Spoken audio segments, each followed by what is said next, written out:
বলেন সাল্লামান ফাতাক, কেউ যদি তোমার সাথে সম্পর্ক ছিন্ন করে তুমি তার সাথে সম্পর্ক জোড়া লাগাও। সুবহানাল্লাহ। কেউ যদি তোমার সাথে সম্পর্ক ছিন্ন করে তুমি তার সাথে সম্পর্ক জোড়া লাগাও। প্রয়োজনে হাদিয়া নিয়ে তার বাড়িতে যাও। আল্লাহু আকবার বলেন। প্রয়োজনে হাদিয়া নিয়ে তার বাড়িতে যাও। যে ব্যক্তি আমারে ছিন্ন করলো ওই ব্যক্তির কাছে আমি যদি হাদিয়া উপটোকন নিয়ে যদি আমি হাজির হয়ে যাই, আমার প্রতি তার কোনো রাগ গুসা থাকবো? জোরে বলেন, রাগ গুসা থাকবো না। এই জন্য বলে প্রয়োজনে তার সাথে সম্পর্ক জোড়া লাগাও, তার জন্য তুমি হাদিয়া পাঠায় দাও। আল্লাহু আকবার বলেন। তারপরে নবীজি বলেছেন ওয়া কমান হারামাত, যারা তোমাকে সাহায্য করতে চায় না তুমি তাদেরকে দান করো। সুবহানাল্লাহ। যে তোমার সাহায্য সহযোগিতা করে না তুমি তাদেরকে দান করো, তাহলে সে বুঝবো আমাকেও দান করতে হবে।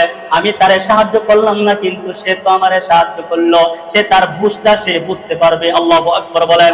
নবী আলাইহিস সালাতু ওয়াস সালাম বলেন ওয়া ফামান যালামা, যারা তোমার উপরে অন্যায় করেছে জুলুম করেছে তুমি তাদেরকে আল্লাহর ওয়াস্তে ক্ষমা করে দাও। আরেকটু জোরে বলেন। যে তোমার সাথে অন্যায় করছে, অনেক সময় বড় ভাই কিংবা ছোট ভাইয়ের উপরে বড় ভাই জুলুম করে, ঠিক না ঠিক? আবার কখনো ছোট ভাই বড় ভাইয়ের উপরে জুলুম করে। এ ভাই যা হয়েছে তো হয়েছে, ভাইরে ভাই জুলুম অন্যায় হয়েছে, তোমার আমি মাফ করে দিলাম। সুবহানাল্লাহ বলেন। আমি তোমারে মাফ করে দিলাম। এটা আপনার জীবনে থাকবে একটা, আপনার জীবনের এটা থাকবে একটা উদ্দেশ্য। কেউ যদি আমাকে অন্যায় ভাবে যদি জুলুম করে আমি তারে মাফ করে দিব, এটা হইল আমার নবীর চরিত্র। সুবহানাল্লাহ। ওয়াহসিন আলিমা আসাইক, কেউ যদি তোমার সাথে খারাপ আচরণ করে তুমি তার সাথে ভালো আচরণ করো। আর একটু জোরে বলেন। কেউ যদি তোমার সাথে খারাপ আচরণ করে তুমি তার সাথে ভালো আচরণ করো। তাই তুমি আমারে গালি দিছো ভাই, আমি মনে কিছু নিছি না। সুবহানাল্লাহ। তুমি আমারে গালি দিছো, আমি তোমার এটা মনে কিছু নিছি না। আমি তোমার সাথে সুন্দর আচরণ করবা, নবীজি আলাইহিস সালাতু ওয়াস সালামের শাফাআত পাওয়া যাইবা। যদি কেউ নবীজির এই আখলাকুন নবীর জিন্দেগি কেউ যদি তার নিজের মধ্যে আনতে পারে, আল্লাহর রাসূল সাল্লাল্লাহু আলাইহি সাল্লাম তাদেরকে শাফাআত করবেন। সুবহানাল্লাহ বলেন।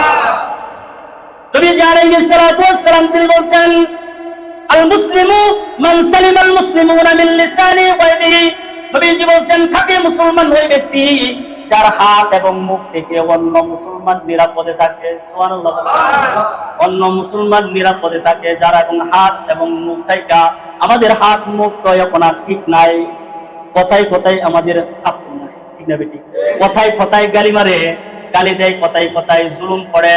নবীজি বলছেন ওইটাই খাঁটি মুসলমান, যার হাত এবং মুখ থেকে অন্য মুসলমান নিরাপদে থাকে। বলেন সুবহানাল্লাহ।